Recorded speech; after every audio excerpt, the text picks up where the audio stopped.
হবিগঞ্জ ৪ চুনারঘাট মাধবপুর আসন থেকে বৃহত্তর সুন্নি জোট কর্তৃক সমর্থিত বাংলাদেশ ইসলামী ফ্রন্ট মনোনীত আমাকে মোমবাতি প্রতীকে মনোনয়ন দেওয়া হয়েছিল এবং পাশাপাশি আমাদের হবিগঞ্জ ৩ আমাদের প্রার্থী ডাক্তার সরোর সাহেব উনিও আমার বৃহত্তর সুন্নি জোটের প্রার্থী ছিলেন। আমরা একই দল থেকে মনোনয়ন পেয়েছি।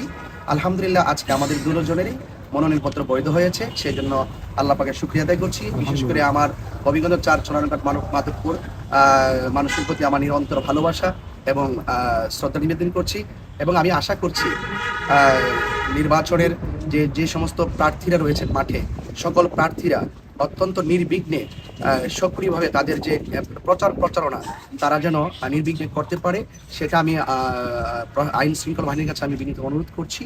এবং পাশাপাশি লেভেল প্লেয়িং ফিল্ড যেন নিশ্চিত করে, যেন নির্বাচন কমিশন যেন লেভেল প্লেয়িং ফিল্ড যেন নিশ্চিত করে, সেটার জন্য আমি বারবার জোর দাবি জানাচ্ছি নির্বাচন কমিশনকে। এবং আমি আশা করব সকলের সবান্ধবে উৎসব মুখর পরিবেশে আপনাদের মিডিয়া কর্মীদের সক্রিয় অংশগ্রহণের মাধ্যমে যে আমরা যদি একটি উৎসব মুখর পরিবেশের জন্য সবাই যেন নির্বাচনে অংশগ্রহণ করেন। এবং পাশাপাশি আপনারা যারা আছেন, আপনারা যারা মিডিয়াতে যারা রয়েছেন, আপনাদের সকলকে আমি অনুরোধ করব, আপনারা এই বাংলাদেশের যেখানে যেভাবে আছেন, আপনারা অবশ্যই যে বাস্তব মানুষ যে নির্বাচন অংশগ্রহণ করছে তাদের যে অবস্থান সেগুলো আপনারা তুলে ধরবেন।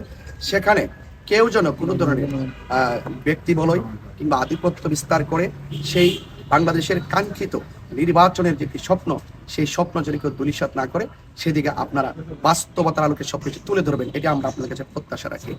এবং পাশাপাশি আপনারা সবাই সত্য সঠিকটাই প্রচার করবেন, এটাই আশা করছি। আচ্ছা, আমার একটা প্রশ্ন, এই একটু জায়গা দাও না, তুমি দাঁড়াইবার মতনই এখন সবাই যদি মোবাইল ধরে বই দেয় তার বক্তব্য। আচ্ছা, আপনি আপনার নির্বাচনী এলাকা তো ব্রাহ্মণবাড়িয়া, সেইখান থেকে নির্বাচন না করে এখানে কেন নির্বাচন অংশগ্রহণ করলেন? এবং বর্তমানে আপনার নির্বাচনী যে মাঠ দেখছেন, এটা কেমন দেখছেন? কোনো শঙ্কা আছে কিনা? দেখুন, প্রথম যদি বলি যে আমি ব্রাহ্মণবাড়িয়া থেকে এখানে কেন এসেছি, আসলে একজন প্রার্থী বাংলাদেশের যে সাংবিধানিক রুল রয়েছে, সেই রুল অনুযায়ী কোনো ডিস্ট্রিক্টের একজন মানুষ অন্য ডিস্ট্রিক্ট থেকে নির্বাচনী করতে পারবে না মর্মে নির্বাচনী আচরণ বিধি কিংবা সাংবিধানিক কোনো বাধা নেই। সেই জন্য আমি ব্রাহ্মণবাড়ি হতে পারি, বাট আমাকে বৃহত্তর সুন্নি জোট আমাকে যেখানে নির্বাচনের জন্য মনোনয়ন দিয়েছেন, এটা সাংবিধানিক রুল মেনটেন করে দিয়েছেন। এবং বিগত দিন আমরা দেখেছি আমাদের সেই সুরঞ্জিত সেনগুপ্ত, তিনি ছিলেন সেই দিরাই সাল্লার, তিনি হবিগঞ্জ ২ থেকে নির্বাচন করেছেন। আবার মরহুম কিবরিয়া সাহেব, তিনি ছিলেন নবীগঞ্জ বাহুবলের, তিনি হবিগঞ্জ সদর থেকে নির্বাচন করেছেন।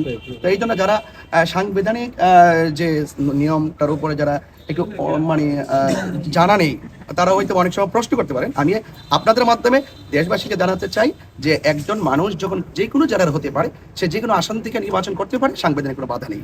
আর নির্বাচন নিয়ে যদি সংখ্যার কথা বলেছেন, আসলে বরাবরের মতো আমি আবারও বলছি যে নির্বাচনটা সংখ্যার নয়, এই নির্বাচনটা হলো অত্যন্ত ভালোবাসা এবং আন্তরিকতা এবং সমঝোতার মাধ্যমে। একটা মাঠে যখন আপনি আসবেন, আমরা আসবো, প্রতিযোগিতা থাকবে, কিন্তু কাউকে আক্রমণাত্মক চিন্তা চেতনা যেন আমাদের কাহার ভিতরে যেন পরিলক্ষিত না হয়।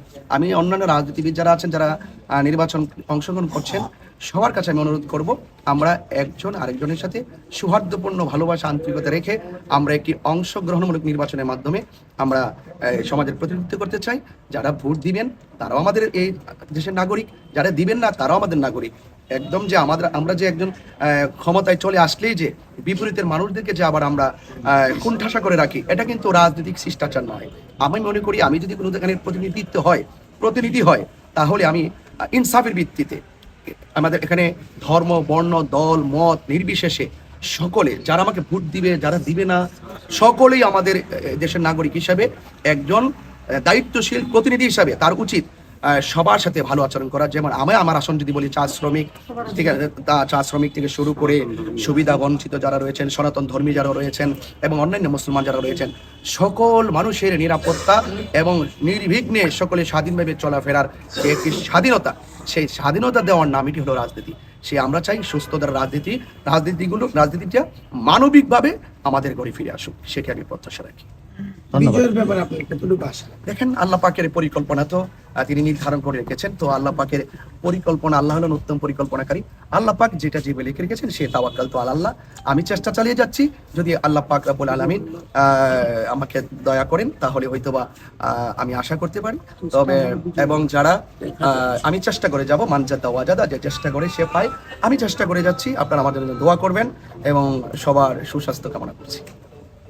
ধন্যবাদ।